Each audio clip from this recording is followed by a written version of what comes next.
Assalamualaikum warahmatullahi wabarakatuh. Halo teman-teman semua, kembali lagi dengan saya Afif Auzan.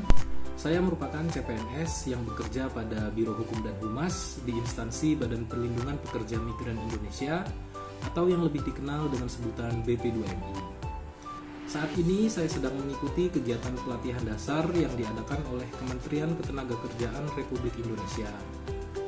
Dan pada kesempatan kali ini saya akan melakukan pembahasan tentang materi manajemen ASN dan juga whole of government. Untuk pembahasan yang pertama, kita akan masuk dulu ke dalam materi manajemen ASN ya. Manajemen ASN dalam pemerintahan untuk dapat mewujudkan birokrasi yang profesional dalam menghadapi tantangan-tantangan dalam aspek pemerintahan, pemerintah melalui Undang-Undang Nomor 5 Tahun 2014 tentang ASN telah bertekad untuk mengelola aparatur sipil negara menjadi semakin profesional. Undang-undang ini merupakan dasar dalam manajemen aparatur sipil negara yang bertujuan untuk membangun aparat sipil negara yang memiliki integritas, profesional, dan netral, serta bebas dari intervensi politik, juga bebas dari praktek korupsi, kolusi, dan nepotisme, serta mampu menyelenggarakan pelayanan publik yang berkualitas bagi masyarakat. Sekarang, saya akan membahas tentang kedudukan, peran, hak dan kewajiban, dan juga kode etik ASN. Pembahasan pertama yaitu kedudukan ASN. Pegawai ASN adalah pegawai negeri sipil dan pegawai pemerintah dengan perjanjian kerja yang diangkat oleh pejabat pembina kepegawaian dan diserahi tugas dalam suatu jabatan pemerintahan atau diserahi tugas negara lainnya dan digaji berdasarkan peraturan perundang-undangan. Untuk menghasilkan pegawai ASN yang profesional, memiliki nilai dasar, etika profesi, bebas dari intervensi politik, bersih dari praktik korupsi, kolusi, dan nepotisme, pengelolaan ASN diatur dalam manajemen ASN. Berdasarkan jenisnya, pegawai ASN terdiri atas yang pertama, PNS atau pegawai negeri sipil, yang kedua, P3K atau pegawai pemerintah dengan perjanjian khusus. Pembahasan kedua yaitu peran ASN. Pegawai ASN memiliki peran sebagai perencana, pelaksana, dan pengawas penyelenggaraan tugas umum pemerintahan dan pembangunan nasional melalui pelaksanaan kebijakan dan pelayanan publik yang profesional, bebas dari intervensi politik, serta bersih dari praktek korupsi, kolusi, dan nepotisme. Untuk dapat menjalankan perannya dengan baik, pegawai ASN memiliki fungsi sebagai pelaksana kebijakan publik, pelayan publik, dan perekat dan pemersatu bangsa. Pembahasan ketiga yaitu hak dan kewajiban ASN.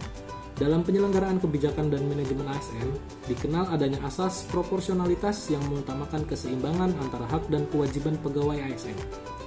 Kewajiban ASN meliputi yang pertama, setia dan taat pada Pancasila, UUD 1945, NKRI, dan pemerintah yang sah.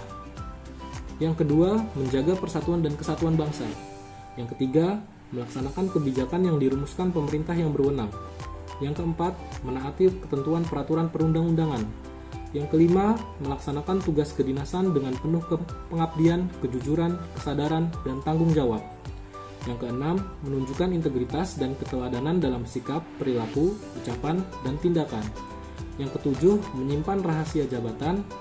Dan yang kedelapan, bersedia ditempatkan di seluruh wilayah Indonesia. Sedangkan untuk hak ASN meliputi bagi PNS berhak memperoleh gaji, tunjangan, fasilitas, cuti, jaminan pensiun dan hari tua, perlindungan, serta pengembangan kompetensi. Bagi P3K berhak memperoleh gaji, tunjangan, cuti, perlindungan, dan pengembangan kompetensi.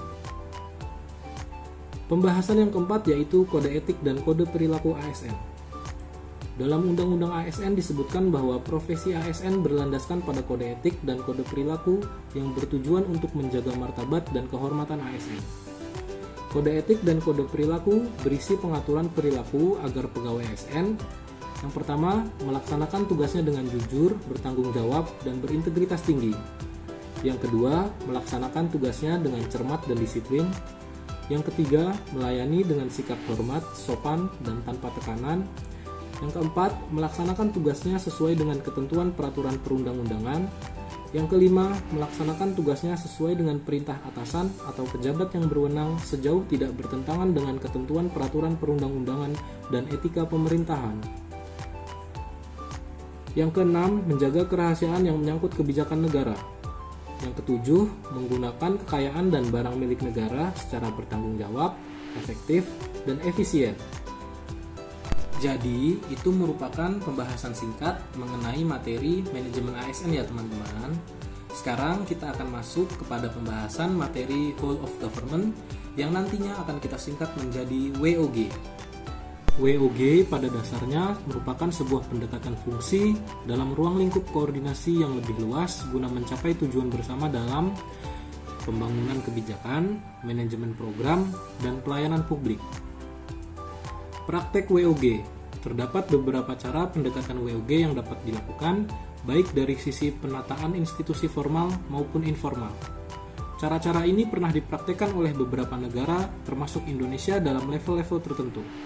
Cara-cara tersebut antara lain, yang pertama, penguatan koordinasi antar lembaga. Yang kedua, membentuk lembaga koordinasi khusus. Yang ketiga, membentuk gugus tugas. Yang keempat, koalisi sosial. Tantangan dalam praktek WOG. Tantangan yang akan dihadapi dalam penerapan WOG di tataran praktek antara lain adalah yang pertama, kapasitas SDM dan institusi. Kapasitas SDM dan institusi-institusi yang terlibat dalam WOG tidaklah sama. Perbedaan kapasitas ini bisa menjadi kendala serius ketika pendekatan WOG, misalnya mendorong terjadinya merger atau akuisisi kelembagaan di mana terjadi penggabungan SDM dengan kualifikasi yang berbeda. Yang kedua, nilai dan budaya organisasi. Seperti halnya kapasitas SDM dan institusi, nilai dan budaya organisasi pun menjadi kendala manakala terjadi upaya kolaborasi sampai dengan penyatuan kelembagaan. Yang ketiga, kepemimpinan.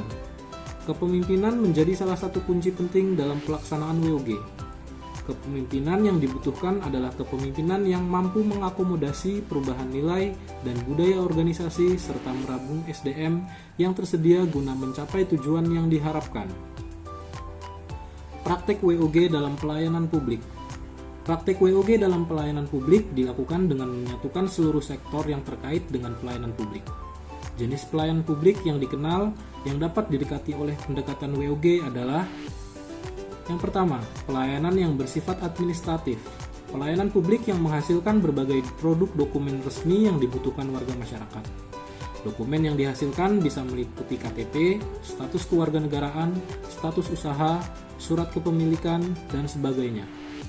Praktek WOG dalam jenis pelayanan administrasi dapat dilihat dalam praktek-praktek penyatuan penyelenggaraan izin dalam satu pintu seperti PTSP atau kantor Samsat. Yang kedua, pelayanan jasa. Pelayanan yang menghasilkan berbagai bentuk jasa yang dibutuhkan warga masyarakat seperti pendidikan, kesehatan, ketenagakerjaan, perhubungan, dan lainnya. Pelayanan barang.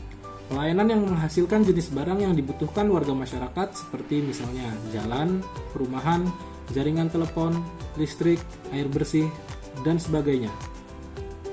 Yang keempat, pelayanan regulatif. Pelayanan melalui penegakan hukuman dan peraturan perundang-undangan maupun kebijakan publik yang mengatur sendi-sendi kehidupan masyarakat.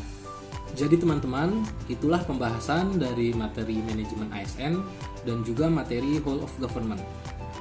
Mohon maaf jika masih terdapat banyak kekurangan dalam penyampaiannya.